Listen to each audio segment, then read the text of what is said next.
Welcome to episode 7 of the AgCom Network podcast.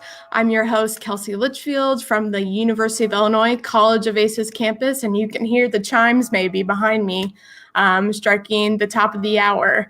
So I'm so excited for our topic today. We will be discussing how to create a live video stream, whether it's on Facebook, like we are currently right now, Twitter, Instagram, or even YouTube has a live component. And I have a great guest to tell us all about live streams. A big welcome to Tim Hammerich of AgGrad. Welcome, Tim, to the AgCom Network podcast. Thank you so much for having me, Kelsey. Appreciate it. It's fun to be on this side of the broadcast.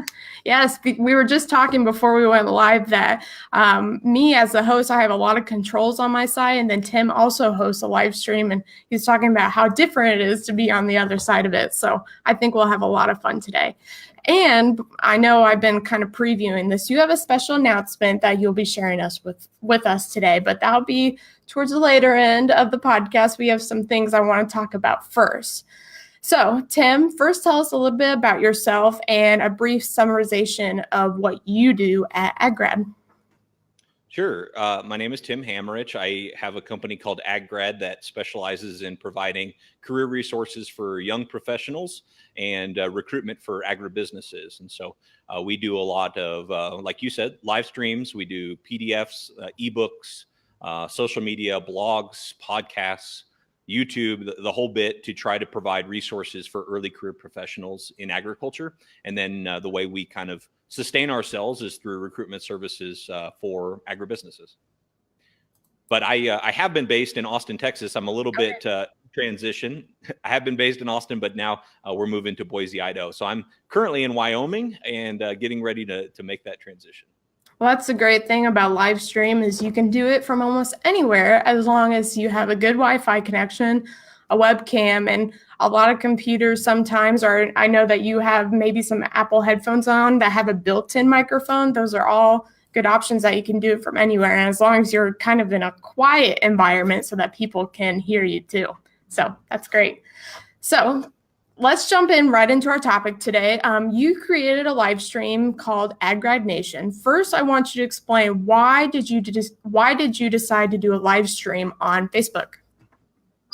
Yeah, we noticed a lot of our core demographic, our core audience was active on Facebook.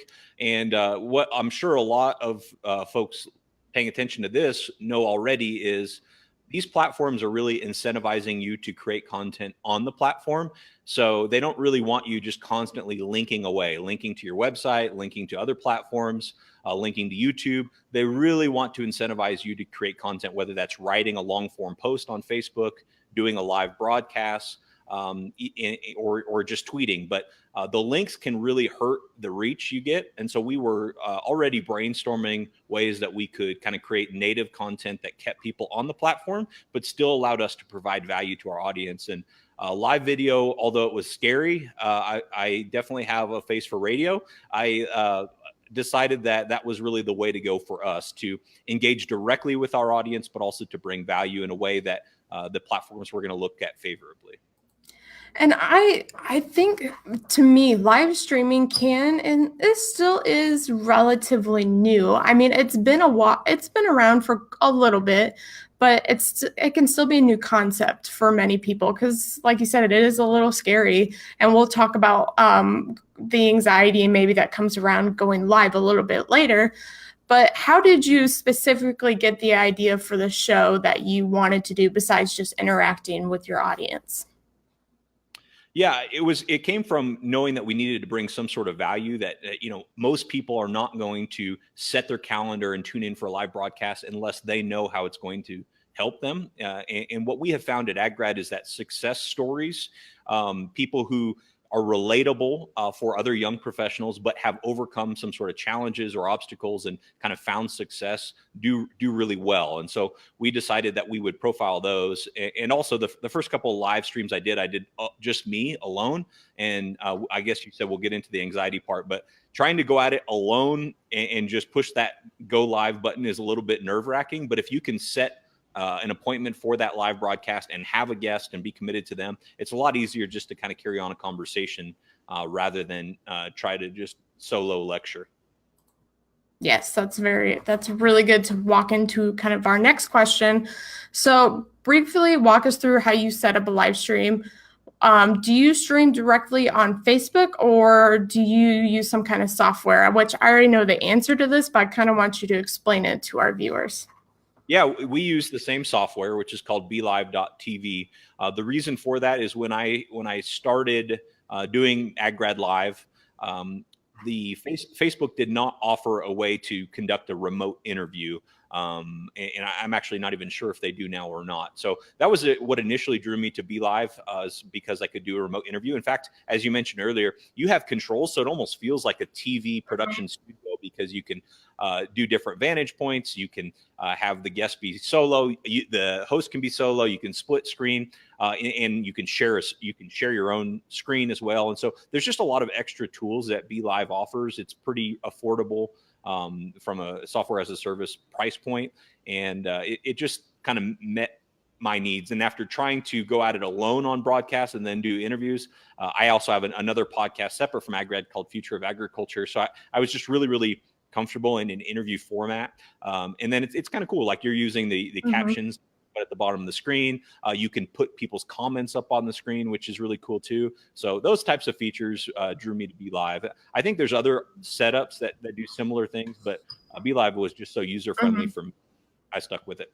And when I came to you with the idea of doing the live stream for the AgCom Network podcast, I'm like, what do you use? Because you can stream directly right onto Facebook, but it always looks kind of neater and more professional if you have those lower third captions, or if you have some kind of branding. I think that helps draw people in. And in this world of social media, you have all this noise and chatter, and you need to do everything in your power to grab the audience's attention for that. Absolutely. And also, you want to make the guest feel comfortable too. And BeLive set it up to where, as long as you can give some instructions, usually it's pretty easy for the guest to get on. Speaking of guests, how do you go about finding and booking guests for your live stream?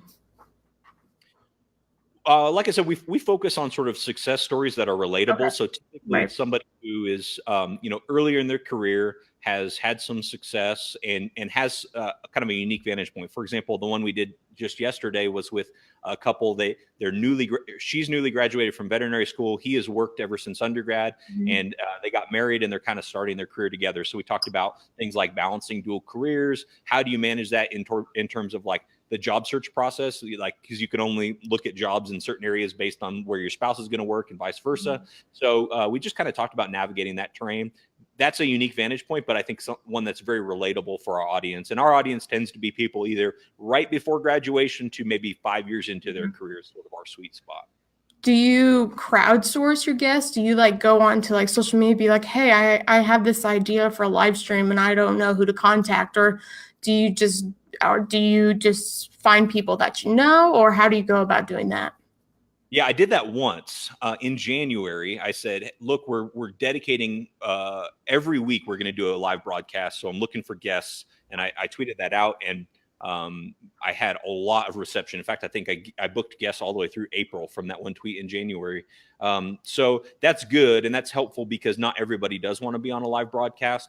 What you need to be careful of is you want to put the audience first, right? And so you want to make sure that the value you're bringing them is not repetitive, not the same sort of perspective week in, week out, and that you can really bring them value every single week. And so I'm hesitant to take that approach of just like open it up for whoever wants to be a guest.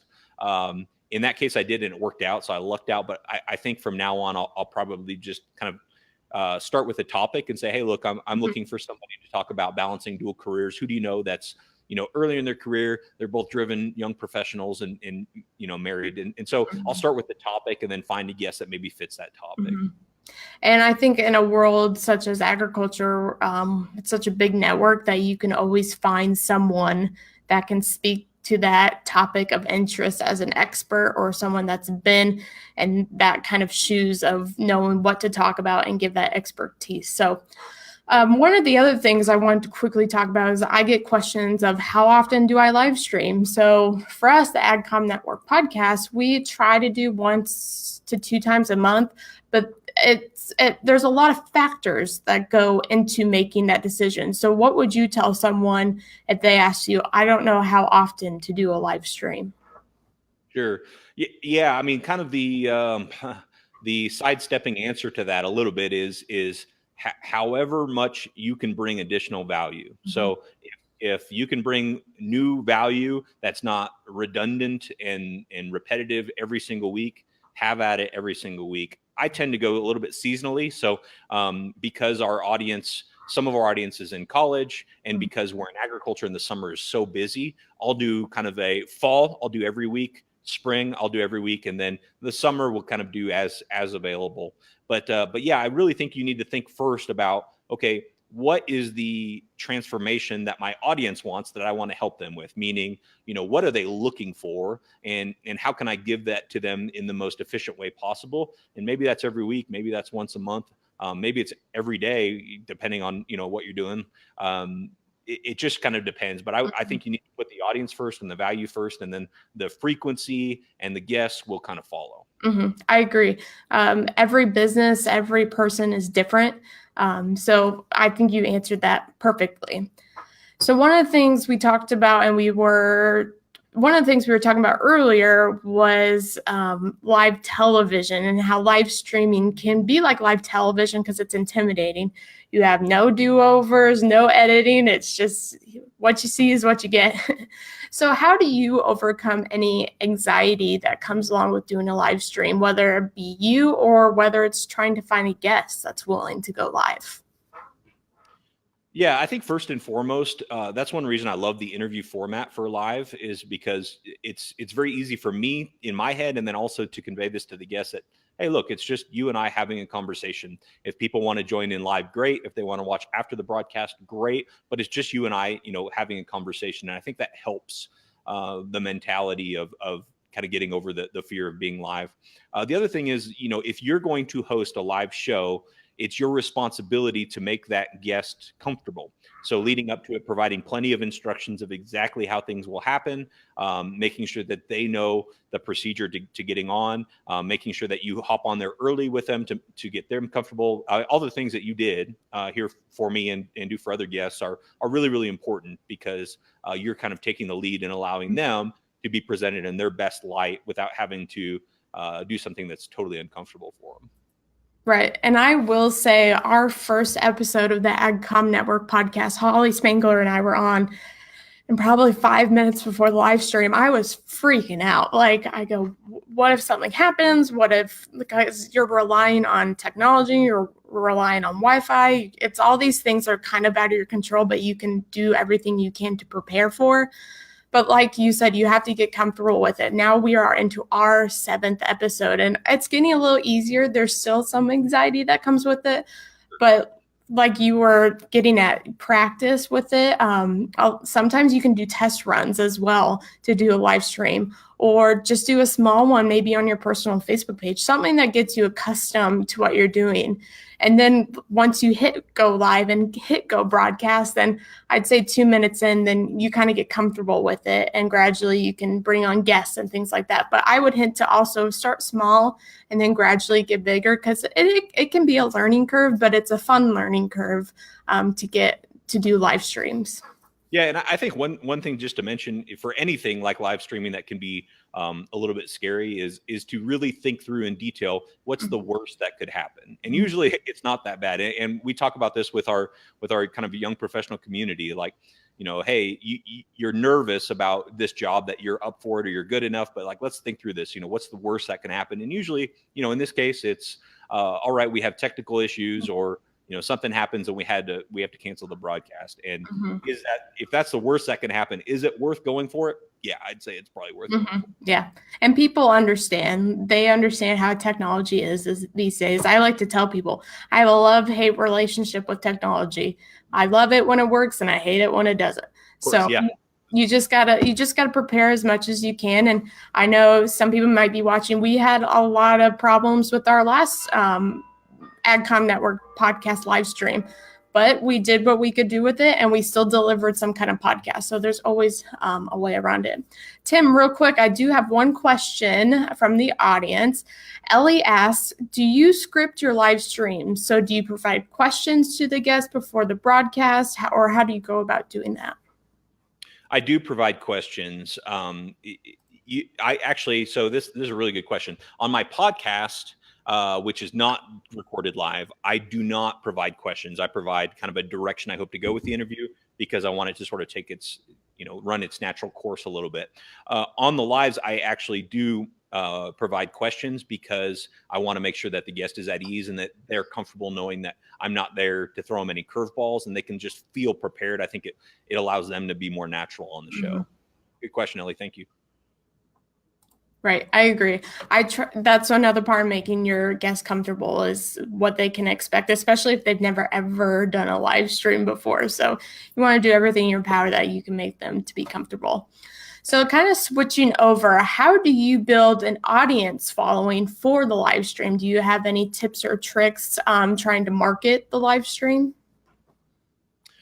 Okay, yeah. So a couple things you can do. Obviously, Facebook is one of the best platforms out there for targeting an audience that you think it's going to resonate with. And so after you record a live stream, and actually even before I get into that, I would not worry about how many people are watching live.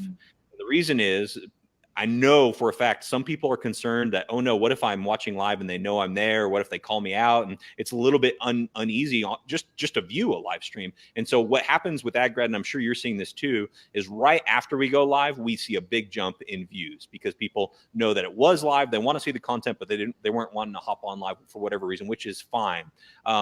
So I think once you're recorded live, the metric that I use is views. You can look at how many views you're getting and make sure that you're kind of trending in the right direction. But then also you can utilize the paid Facebook tools to boost the post, or turn that video into some sort of ad to a targeted audience.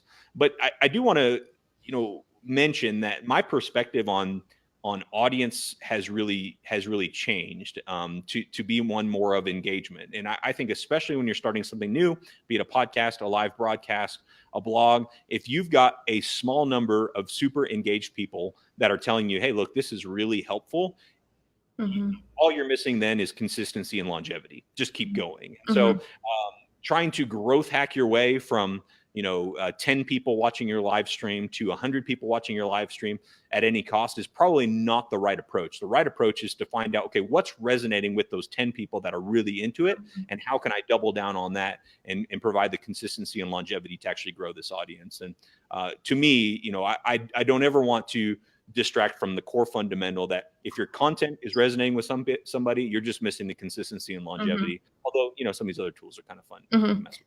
Yeah, it takes a while to build something up and to let people know that you're there. Like I said earlier, there's a lot of noise in the social media world. So you just have to keep grinding, keep being consistent in what you're doing, and provide valuable information. Then eventually those 10 followers will eventually tell other people, and it'll eventually grow. But don't give up on it. Just keep doing that and keep providing information. So I think that was a great little tidbit that when we go to the show notes, I'm definitely going to highlight that as much as I can. So another question, right? We'll get to the special announcement here pretty soon. But one of the concluding questions I have is, people don't know what to talk about on a live stream. They're like, I can't talk for 20 minutes on a live stream. Well, conveniently, you can have a guest and interview them. The interview format like we do, that makes it a little bit easier. But do you have any tips or advice for how someone or maybe a business can decide on what to talk about on a live stream? Yeah, I think this is definitely when you want to crowdsource. You mentioned kind of crowdsourcing guests earlier. I think you definitely want to crowdsource topics. And so I think Twitter is a great place for this, to ask what questions people have. A few months ago, I asked about soil health, what questions people had about soil health. And that actually turned into a lot of content that's going to be rolled out here very soon. So I think you want to crowdsource that information. Don't assume you know what people need or want, and really just get it straight from the source. Also, Facebook groups are a great place for this too. We have a a very engaged AgGrad Nation Facebook group that provides a lot of the direction for where our content needs to go, because we've created a comfortable format where they can ask any question they want, career related or professionally related, and they ask pretty often, and that gives me a lot of direction on where to go of how I can be helpful. I will certainly put a little plug into that group, AgGrad Nation. They are a fabulous group, and it's great to meet people virtually. And then you never know, you might meet them out in the real world. So I'm glad you mentioned that group as well. So speaking of AgGrad, you have a special announcement that you'd like to share that I'm sure maybe our audience has been waiting on a little bit. So what exciting news, Tim, do you have to share? Yeah, I'll give you a little background. So AgGrad is not quite 3 years old yet. We're just like 2.5 years old. So we're real young. And through that time, we have started to try to find our place. And it's always been about career resources for young professionals. That hasn't changed. I don't anticipate that will change ever. But we tried to figure out like where can we help add a lot of value. And we've really kind of found ourselves in this place where the sharing of success stories has been most effective for our audience of what does it take to be successful in this industry? How do I get started? Where is my place in terms of career, in terms of employer? What am I looking for? Mm-hmm. And so the culmination of all that is we are focusing our marketing efforts starting, we'll launch this next week and indefinitely. Our marketing efforts will be focused on one program, which is called AgGrad 30 Under 30. So we will be taking nominations for 30 individuals that are making contributions to the ag industry through career advancement, through just general contributions to industry, and through engagement in their community, and selecting 30 people every year. And all of our content, so the live broadcasts that we do, blogs, social media, podcasts, everything will be geared towards highlighting the work these 30 individuals are doing to try to inspire people to rise to the occasion in their own situation and their own job. So what that will look like is we will be selecting these 30 individuals. They'll be in 5 different categories, which I'm going to try to remember off the top of my head here. We're new. They are agribusiness, production agriculture, research and technology, education and advocacy, and entrepreneurship. So those are the 5 categories. We will select 30 total individuals across those 5 categories. We will be producing both a digital magazine and a print publication with those 30 individuals. And I'm really excited for it. I think it's a great spot for AgGrad. It's a need in the industry because as we talk to young professionals, first of all, they don't know what opportunities are available to them, generally speaking. Second of all, they don't really know what the path looks like to achieving any sort of measurable success. And so being able to bring light to those stories in this way is really exciting for us. Oh, I'm so excited to see this list. I just want it now. So the nominations we'll open those next week. You can go to 30under30.ag and you can find a nomination form and you can nominate whoever you'd like that you think meets this criteria. They're going to be open all the way through January, and then we'll be selecting the 30 after that. So it'd be a ways before we get to the list, but really would encourage everyone, whether you're under 30 or over 30, to nominate somebody that you think should be on that list. I think that is going to be so valuable to this industry, especially maybe for someone like me who's 23. I'm still looking at what possibilities that I have in the career. And that kind of leads into my next question is you can never stop learning about something, whether it's a new career or learning a new skill or something like that. And definitely that list will help broaden people's horizons of what they can do in agriculture. So one of the themes of this, or the one theme of this podcast is that you should never stop learning. So Tim, what resources do you use to keep learning in your own career? Oh, wow. So many. So I've become a bit of a YouTube junkie here lately. I learn a lot via YouTube. Specifically in the communications category, marketing communications category, following people that are active on YouTube, everyone from, Pat Flynn to Gary Vaynerchuk to Casey Neistat, and just understanding story and narrative and connecting with an audience and building community. Those are people that I follow pretty closely. I really enjoy, I have felt lately, really this whole summer, especially that too much of my attention has gone towards short form content. So too much time. And so I needed to really spend some time in some more long form content. So read a couple really good books just in the last month for any small business owner. One is called Traction by Gino Wickman, and then the other is called Measure What Matters by John Doerr. So those have been huge resources for me lately. And then and of course Audible. So if I'm flying, I'm usually got my earbuds in and listening to a book on Audible. For all of you ag nerds out there, really good book that I've been listening to on Audible. I'm not quite finished yet. It's called The Wizard and the Prophet. And it's about Norman Borlaug and I'm going to mess up his name. I think it's William Vogt, who was central in sort of the environmental movement, and talking about the two different approaches to the same thing, which is long-term sustainability. And so really interesting book there. I highly encourage that for the ag nerds out there.